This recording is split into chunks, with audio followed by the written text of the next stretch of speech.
مظلوم کے حق میں آواز بلند کرو، ظالم کے خلاف بولو، وہاں یہ سارے ملا چپ، اور مسئلے مسائل میں ایک دوسرے کے خلاف ایسے بھڑکتے ہیں جیسے پتہ نہیں آج ہی انہوں نے میدان جنگ میں ایک دوسرے کو ہلاک کرنا ہے۔ اللہ اکبر۔ آنے والی رات جو ہے وہ شب برات کے، اس رات کے متعلق آج کل کے جو علماء حضرات ہیں وہ اپنے اپنے مسلک کے اور علم کے اعتبار پر شدت پسندانہ گفتگو کرتے ہیں۔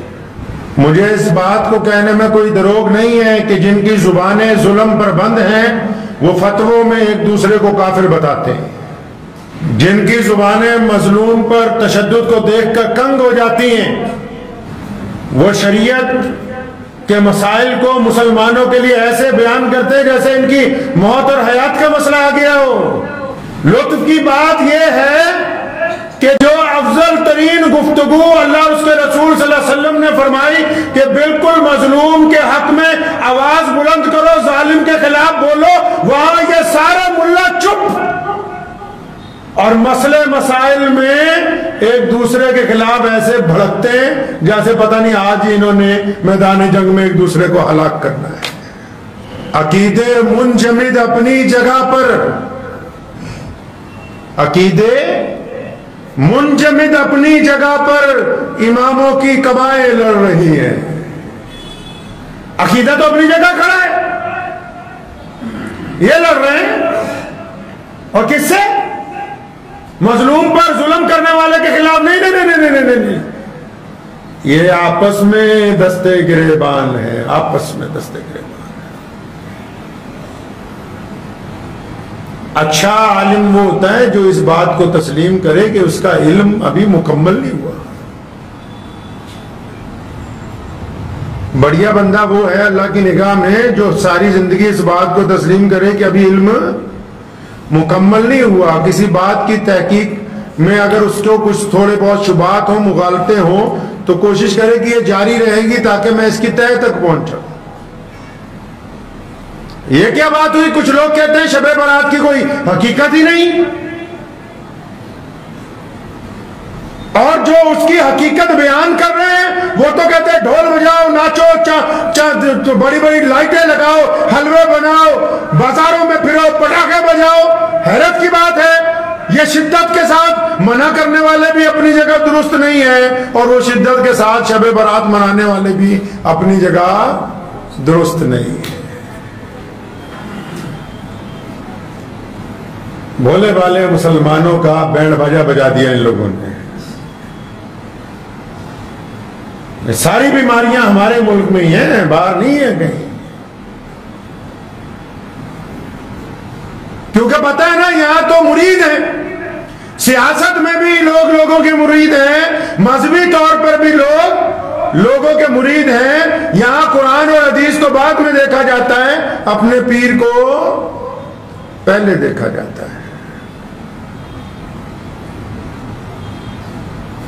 14 شعبان کا دن گزرنے کے بعد جو رات آتی، پوری دنیا کے مسلمان اس کو نصف شعبان کی رات کے نام سے جانتے ہیں۔ پیارے نبی حضرت محمد رسول اللہ صلی اللہ تعالی علیہ وسلم نے متعدد احادیث میں، جن کی روایت امی عائشہ رضی اللہ تعالیٰ عنہ فرماتی ہیں، شعبان کی تعریف کی۔ اس مہینے کو رمضان کی آمد سے پہلے رسول اللہ نے اپنا مہینہ کہا کہ رمضان اللہ کا مہینہ ہے، فرمایا شعبان میرا ہے۔ اور ظاہر سی بات ہے جس مہینے کو محمد رسول اللہ نے اپنا مہینہ کہا ہو تو اس کی راتیں جو ہیں مقدس ہی ہوں گی، اس کی گھڑیاں مقدس ہوں گی، اس کے دن مقدس ہوں گے۔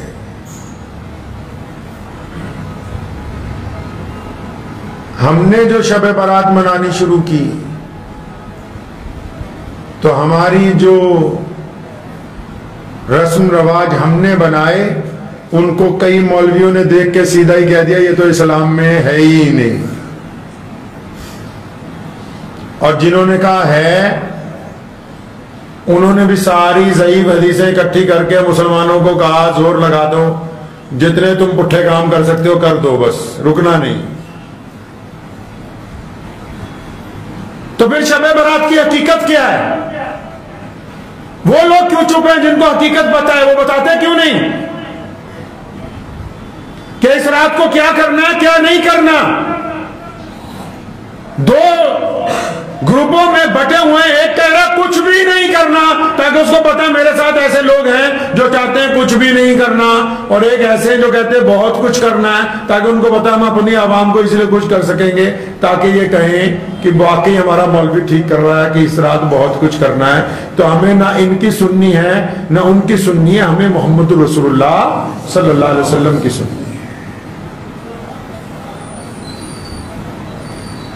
اس بات میں کوئی دو رائے نہیں کہ شعبان کا مہینہ بڑی عزت والا ہے، بڑی برکت والا ہے۔ رسول اللہ صلی اللہ علیہ وسلم نے اس مہینے کو اپنا مہینہ بتایا تو یہی بہت بڑی بات ہے پہلے۔ پھر رسول اللہ صلی اللہ علیہ وسلم نے اس مہینے میں مستقل روزے رکھے ہیں۔ امی عائشہ رضی اللہ عنہا نے فرمایا کہ اس مہینے میں باقاعدہ حساب کتاب ہوتا ہے، اللہ تبارک و تعالیٰ کے یہاں آڈٹ ہوتا ہے، جیسے ہم دنیا میں آڈٹ کرتے ہیں مارچ کے مہینے میں کہ کس نے سارا سال کیا کیا، کتنے پیدا ہوں گے، کتنے مر جائیں گے آئندہ سال میں۔ فرمایا میں چاہتا ہوں میرے رب کے سامنے جب اعمال جائیں تو روزے دار کی حیثیت سے جائیں۔ نبی علیہ الصلوۃ والسلام نے اس رات کے متعلق کہا کہ جب بندہ اپنے رب سے مانگتا ہے تو اللہ تبارک و تعالیٰ اسے معاف کرنے کے لیے تیار بیٹھے ہیں۔ بالکل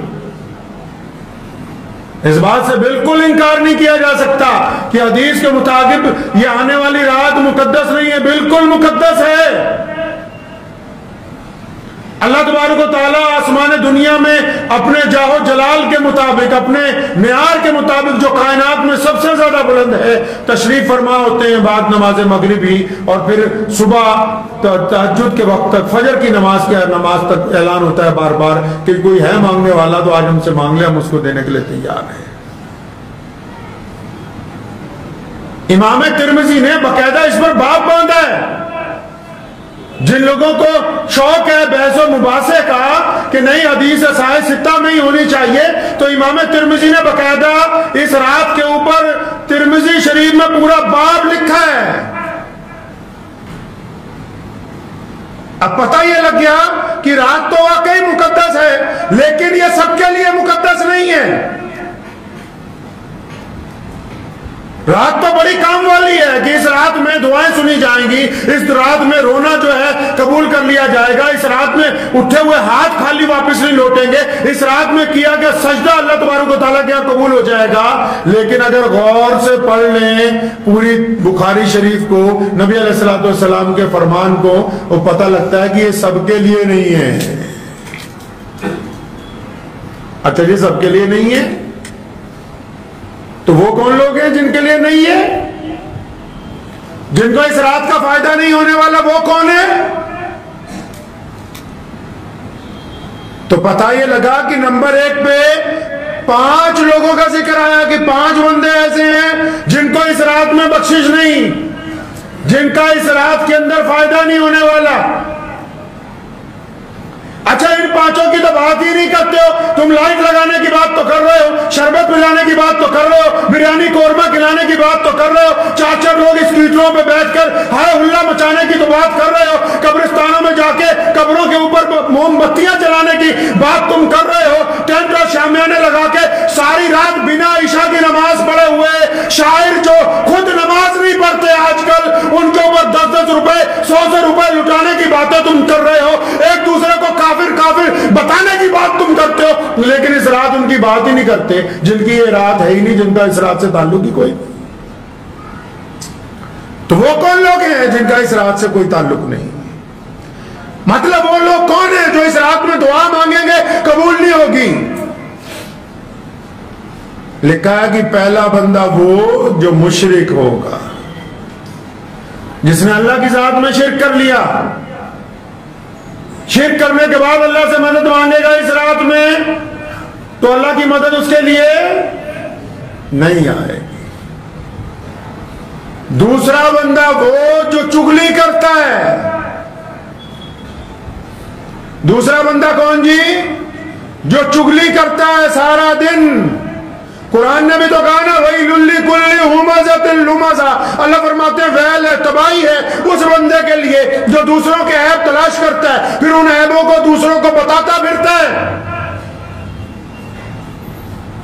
نہیں، ہم نے تو سمجھا بڑھیا نیا کرتا پاجامہ پہن کے نہا دھو کے مسجد میں 2 نفل پڑھیں گے سارے گناہ معاف ہو جائیں گے۔ نہیں، بلے شاہ نے کہا نا 12 توتے گوڈے تک، کہ باہر سے منہ اور ہاتھ سب کچھ دھو لو لیکن جب تک اندر نہیں دھل جائے گا تو نماز بندے کی پلیتی نہیں جائے گی، پاکی نہیں آئے گی اس میں۔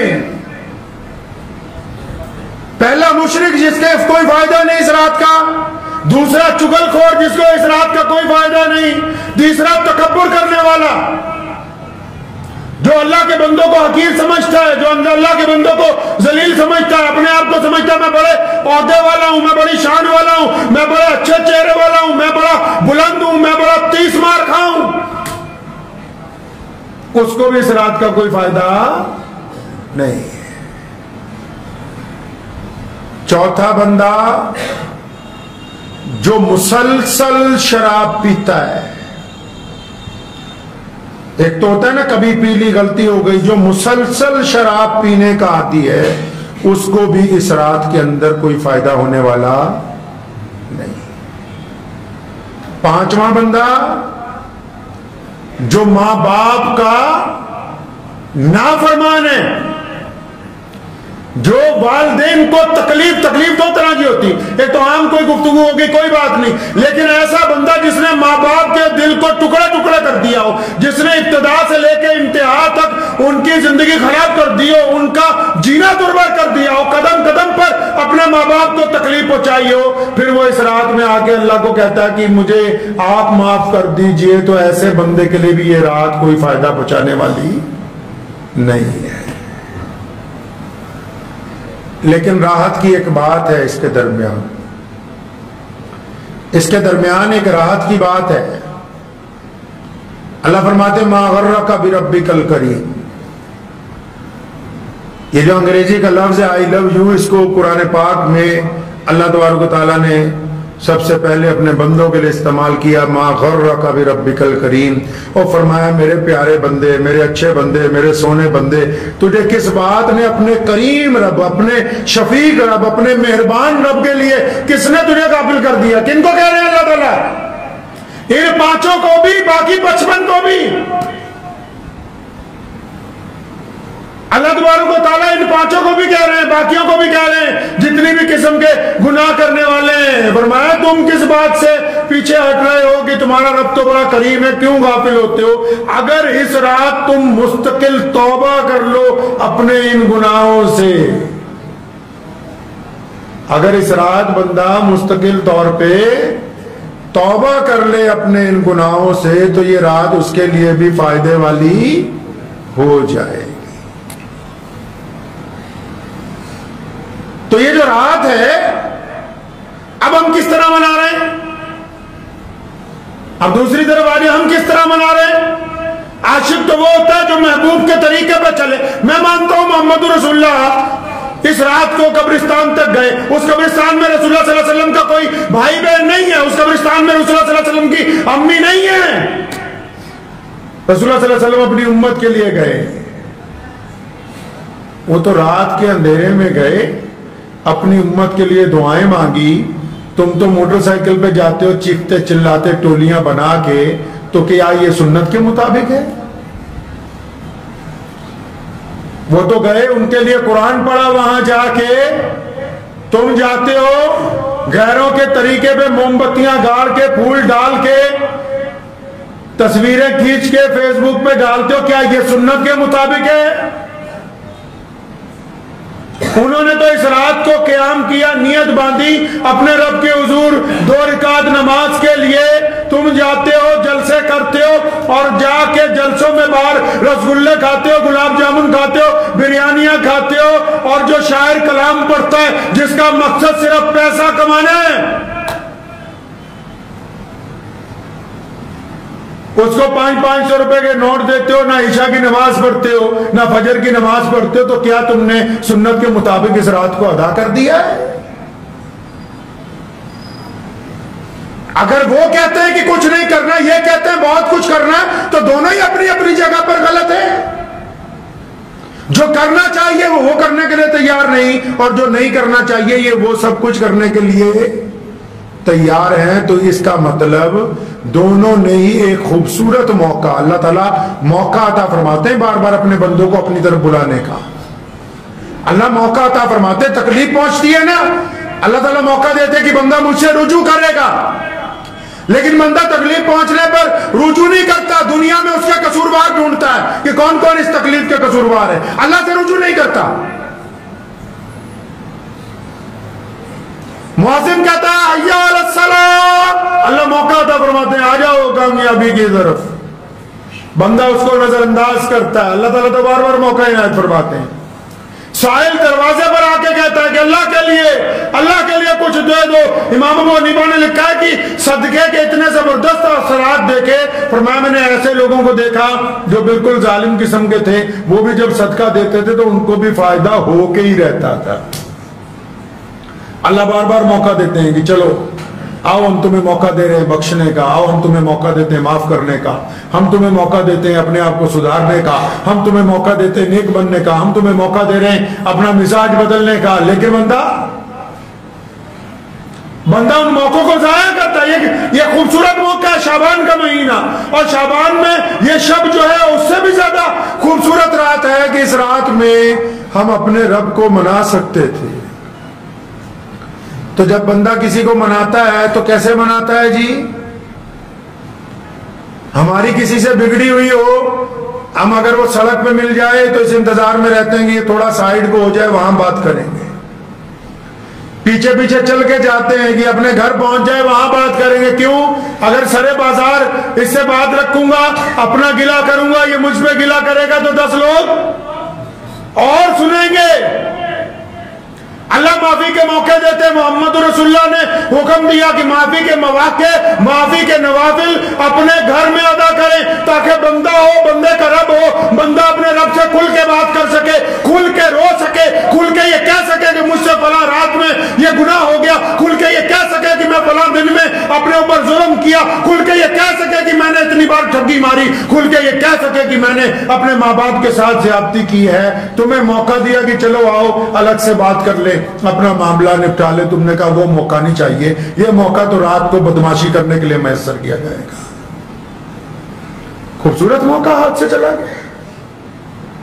مولویوں کو بلاتے پھرتے ہو، بچوں کو لائن لگی ہوئی ہے لوگوں کی، بچے گھر بھیج دیجئے، بچے گھر بھیج دیجئے. قرآن شریف پڑھوانا جتنے بچے مرضی مدرسوں کے بچے لے جاؤ، ان کو بھی پتا ہے کہ پورا پارا پڑھنے کی ضرورت نہیں ہے. بات چودھری صاحب نے بریانی کھلانی ہے، بس 2-4 سبے اکٹھے پلٹتے رہو، جیسا تیری کھلانے کی نیت ہے ویسی ان کی پڑھنے کی نیت ہے. نہیں یقین آتا تو پوچھ لو کسی کو.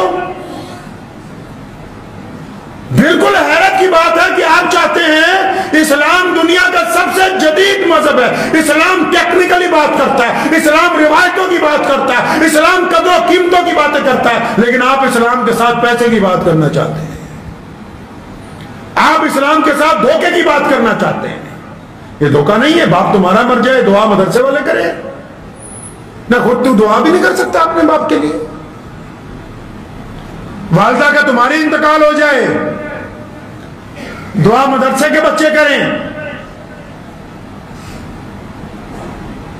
گھر کے اندر پریشانی ہو جائے دعا پیر صاحب کریں، بدماشی تم کرو، سود تم کھاؤ، بے ایمانیاں تم کرو، لوگوں کے دل کو تم دکھاؤ، پڑوسیوں سے ریاکاری تم کرو، بھائیوں کے ساتھ دشمنیاں تم نکالو، دعا تمہارے پیر صاحب کریں گے. وہ بھی اگلا بھی کہتا ٹھیک ہے جدو جانے 20-25 مل جاتے تو دعا ہی کرنی تو ڈلی کہ اللہ ادھا دا مرید قائم رہن، جدہ دا مرید ادھا دا پیر ہے. پھر اگلا بھی کہتا ٹھیک ہے بس ماشاءاللہ سبحان اللہ، تم ہمیں پیر کہتے رہو ہم تمہیں اچھا مرید کہتے رہے. آپ نے سنا ہے قصہ؟ اچھا آپ تو سن نہیں سکتے کیونکہ آپ بخاری پڑھتے نہیں ہیں. بخاری کا اچھا آپ کو کوئی سنا بھی نہیں سکتا کیونکہ جنہوں نے سنانی ہے وہ تمہیں گھی تو اصلی چاہیے، دیسی گھی اصلی، دودھ اصلی. مولوی چاہیے 5000 روپے مہینے والا جو بس قرآن نماز پڑھا دے تمہاری. ایسے بے ایمان لوگ ہیں، ایسے بے ایمان لوگ ہیں. اور قصہ تو وہی پڑھ کے سنائے گا اب جو ایماندار امام لا کے رکھو گے، جس کی ضرورتیں پوری کرو گے، اگلا اپنے بچوں کی ضرورتوں سے غافل ہو جائے، خود کفیل ہو جائے، تو وہ روزانہ بخاری پڑھے گا، پھر تمہیں بٹھا دے گا نہیں یہ بھی سنتے جاؤ محمد رسول اللہ نے ایسا کیا تھا۔ اب ہمیں پتہ لگ گیا کہ نہیں، پردھان جی کو وہ والا مولوی اچھا لگتا ہے جو 2-3 دفعہ تعریف کر کے گیا، ماشاءاللہ بہت اچھا پتھر لگایا مسجد میں، مولوی دے کرنے آنے پاویں مکھے مردے رہن مسجد میں پتھر اچھا لگایا ہے۔ غریب چاہے خالی لوٹ جائے، ماں چاہے گھر میں روتی رہے، یہ جتنے زیادہ قبرستانوں میں ملیں گے نا آپ کو شب برات کی رات، ان کو پوچھو کبھی سارا سال اپنے باپ کی قبر پہ گئے؟ کبھی یاد آیا ان کو اپنی ماں؟ کون سا اسلام چاہتے ہیں؟ وہی رسم و رواج والا کہ 2 کلو پھول لے کے جائیں گے شب برات کی رات کو چڑھائیں گے، وہی سوچتے کیسی گندی اولاد آئی، کھڑے ہو کے 2 صورتیں بھی نہ پڑھی ہماری قبر کے اوپر، آتی ہوں گی تو یہ پڑھے گا نا بھائی۔ 3 صحابہ حضور صلی اللہ علیہ وسلم کے گھر پہ گئے، نبی علیہ السلام نہیں موجود تھے، انہوں نے پردے میں امی عائشہ رضی اللہ عنہ سے پوچھا ہمارے نبی علیہ السلام گھر میں کیا کرتے ہیں، گھر میں کیسے وہ وقت گزارتے ہیں؟ انہوں نے بتایا کہ کبھی روزہ رکھتے ہیں، کبھی روزہ چھوڑ دیتے ہیں، ہمارے ساتھ وقت گزارتے ہیں، کبھی گھر کے کاموں میں لگ جاتے ہیں۔ جب تمام فضیلتیں پتہ لگی تو تینوں نے وہیں کھڑے ہو کے ارادہ کیا، ایک نے کہا کہ میں آج سے میں کبھی شادی نہیں کروں گا، ساری زندگی اللہ اللہ کروں گا، دوسرا کہنے لگا میں ساری زندگی روزے ہی رکھوں گا، الگ الگ ارادے بنائے۔ نبی علیہ السلام کو پتہ لگا، ایک نے کہا ساری زندگی قرآن ہی پڑھتا رہوں گا، میں اور نہیں کچھ کرنا، بس جو دیوانے ہوتے ہیں الگ الگ طرح کے اندازے لگاتے ہیں۔ نبی علیہ السلام کو پتہ لگا، اپنے پاس بلایا، فرمایا کہ تم مجھ سے زیادہ میرے رب کو جانتے ہو؟ فرمایا تم مجھ سے زیادہ اللہ کو جانتے ہو؟ یہ کیا تم نے ڈھونگے بنا لیے؟ آج کل دیکھو بابے کے جی 30 سال سے رات کی عشاء کی وضو سے فجر کی نماز پڑھ رہے، 30 سال سے اللہ اکبر، تو 30 سال میں اپنی بیوی کے پاس ہی نہ گئے، 30 سال سے کوئی حاجت ہی نہ کی۔ اجی ایک بابا جی ملے ہیں، وہ تو بس اپنے سر کے اوپر چونٹی لگا کے رسی باندھی ہوئی کہ اگر رات کو جھپکی آئے تو فوراً آنکھ کھل جائے، تکلیف کی وجہ سے بس اللہ اللہ ہی کرنا۔ یہ اسلام ہے؟ ایسا نہیں ہے اسلام میں۔ محمد رسول اللہ نے فرمایا کیا تم مجھ سے زیادہ میرے رب کو جانتے ہو؟ فرمایا بہترین مسلمان وہی ہے جو اپنی زندگی اللہ اور اس کے رسول کے کہنے کے مطابق گزارے، جو بیوی کے ساتھ اچھا شوہر ہو، جو ماں کے ساتھ اچھا بیٹا ہو، جو مسجد میں اچھا مصلی ہو، جو بازار میں ایماندار کاروباری ہو، جو دیانتدار ملازم ہو، جو انصاف کرنے والا حاکم ہو، جو سچ بولنے والا مقرر ہو۔ یہ کیوں کر ممکن ہے روحانیت اختیار کر لی جائے؟ محمد رسول اللہ نے تو روحانیت کو حرام قرار دیا، فرمایا میری امت کی روحانیت یہ نہیں ہے کہ بندہ صرف ایک جگہ بیٹھا رہتا ہے بس اب ساری زندگی تسبیح پکڑ کے اللہ اللہ ہی کرنی ہے۔ ایک بندہ تھا نا، وہ گیا جنگل میں، اس نے سوچا بس جنگل میں چلا جاتا ہوں، گیا تو دیکھا اس نے کہ ایک لومڑی جو ہے اس کے دونوں پیروں کو لکوا مارا ہوا ایک جگہ بیٹھی ہے، بڑی تکلیف میں، تو سوچنے لگا کہ یہ کیسے کھاتی پیتی ہوگی، تو مر جائے گی۔ پھر دل میں خیال آیا کہ نہیں اللہ نے اس کے بھی رزق کا کوئی انتظام کیا ہوگا، تو لکھا ایک آیت میں کہ وہ قریب میں ہی ایک جگہ بیٹھ گیا چھپ کے دیکھنے کے لیے، تو کیا دیکھتا ہے کہ جیسے ہی شام ہوئی تو ایک شیر آیا شکار لے کے، تو اس نے لومڑی کے پاس بیٹھ کے خود بھی شکار کھایا اور لومڑی کو بھی کھلا دیا۔ تو وہ بندہ 3 دن وہاں رہا، 3 دن میں صبح شام اس نے دیکھا بھی شیر آتا ہے شکار لے کے، خود بھی کھاتا ہے اور لومڑی کو بھی کھلاتا ہے۔ سیدھا جنگل سے واپس گھر، کام کاجی آدمی تھا، آتے ہی اس نے اعلان کر دیا کہ آج کے بعد بندے نے کوئی کام نہیں کرنا، اللہ کا وعدہ ہے کہ رزق تو مل ہی جانا ہے، گھر تک ہی آ جائے گا۔ میں تو جنگل میں دیکھ کے آیا خود اپنی آنکھوں سے اللہ کی کرامت کہ اپاہج لومڑی ہے، اس کے دونوں پیروں کو لکوا ہوا ہے، اس کے باوجود شیر آتا ہے، اس کو 2 وقت کھانا کھلا کے جاتا ہے۔ تو وہیں بیٹھ گیا، تو کوئی عالم گزرا, پوچھا بھائی کیا بات ہوگی, پورے محلے میں شور ہے کہ اب تم کوئی کام نہیں کرو گا. کہتا ہاں میں گیا تھا جنگل میں تو میں نے دیکھا کہ لومڑی کو رزق مل رہا ہے, تو میں نے سوچا میں بھی اب گھر میں رہ کے اللہ اللہ کروں گا, رزق ملتا رہے گا. تو اس عالم نے کہا سبحان اللہ, واہ تیری عقل پہ صدقے جاواں, لومڑی بننے کا سوچ لیا, شیر بننے کا نہ سوچا. ارے لومڑی بننے کا ارادہ کر لیا, شیر بننے کا نہ سوچا. یہ نہ دیکھا کہ اللہ نے ایک طاقتور شیر کی ڈیوٹی لگا دی کہ صبح شام میری اس مخلوق کو خود بھی کھاؤ, اس کو بھی کھانا کھلاؤ. تو تمہیں تو شیر بننا تھا کہ خود بھی کھانا تھا اور مجبوروں کو بھی کھلانا تھا. ہم نے کہا نہیں, آج کل تو ہمارے رواج ہے بھائی 500 روپے دو, مسافر سے دعا. مجھے یاد ہے میرے ابو جان شیر اسلام مولانا حبیب الرحمان ثانی لدھیانوی رحمۃ اللہ علیہ یہاں بیٹھے ہوئے تھے, تو میں قریب بیٹھا تھا, ایک صاحب آئے, انہیں ہاتھ میں مسافہ کر کے ابو کو پیسے دیے کچھ, تو میں نے حضرت جی دعا کر دیجیے گا. ابو کہتے پیسے لے جائے. بھائی دعا نہیں بکتی, دعا نہیں بکتی, سودے نہیں ہوتے. اکثر لوگ مسجد کام کروانے آتے ہیں, کوئی اگر اپنے کام کے ساتھ آیا اور مدرسے کے لیے بھی اگر 10 کلو آٹا لے آیا, فوراً فرماتے تھے واپس لے جاؤ. یہ سودے بازی نہیں ہے کہ ہم تمہاری سفارش کریں, تم ہمارے مدرسے کو چندہ دے دو. ہم نے تو جب مانگنا ہے اپنے رب سے مانگنا ہے, پھر اللہ تعالیٰ نے بھیج دینا ہے. ہم نے اللہ کی طاقت سے ان وسائل کو استعمال کرنا ہے جو اللہ تعالیٰ نے ہمیں عطا کیے ہیں. اللہ نے ہمارے بازوؤں میں وہ قوت رکھی ہے کہ اللہ تبارک و تعالیٰ کے ذریعے اللہ کے فضل سے ہم خود رزق کھائیں گے بھی, دوسروں کو کھلائیں گے بھی. لیکن وہ بات, وہ لوگ بھی آج ایک بات پلے سے باندھ لیں. بخاری شریف کی صحیح حدیث ہے, محمد رسول اللہ نے فرمایا, حدیث کا مفہوم ہے, فرمایا جس نے ہاتھ پھیلا دیا ایک دفعہ عادت پڑ گئی, ساری زندگی کمی پوری نہیں ہوگی, جتنا مرضی مانگتا رہے کمی نہیں پوری ہوگی.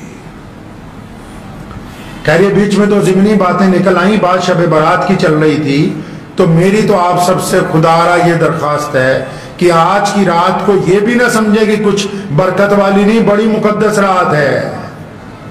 لیکن اس مقدس رات کو سڑکوں پہ پھر کے ضائع نہ کریں. اس مقدس رات میں اگر زیادہ ہی پیسے خرچ کرنے کا شوق ہے, کسی غریب کے گھر میں دے آئیں جہاں چولہا نہیں جل رہا ہے, اور واقعی آپ اللہ سے معافی مانگنا چاہتے ہیں, تو واٹس ایپ پہ تو صبح سے آپ لوگوں نے چلا ہی رکھا ہے کہ شب برات کی رات ہے, غلطی ہو گئی ہے تو معاف کر دو. ارے کس کس سے گروپ میں معافی مانگو گے؟ جن کا ایسی رگڑا پھیر رکھا ہے ان کے گھر جا کے معافی مانگا ہو.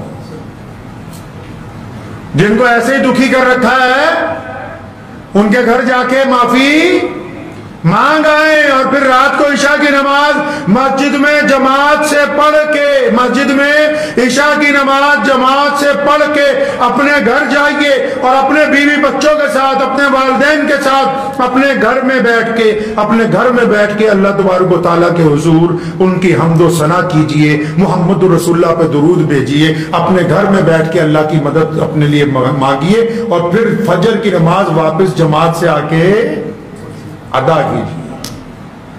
تب تو یہ رات ہو جائے گی مکمل. اگر سوتے ہوئے گزار دی تب بھی اس خوبصورت موقع کا کوئی فائدہ نہیں, جاگ کے اگر سڑکوں پہ گزار دی تب بھی اس خوبصورت موقع کا کوئی فائدہ نہیں. دعا کیجئے اللہ تبارک و تعالی مجھے اور آپ سب کو ان باتوں پہ عمل کرنے کی توفیق عطا فرمائے. امید ہے کہ آپ کو یہ ویڈیو پسند آئی ہوگی. اگر پسند آئی ہو تو یہ آپ اپنے دوستوں کے ساتھ شیئر کریں, اور اس چینل کو سبسکرائب ضرور کریں.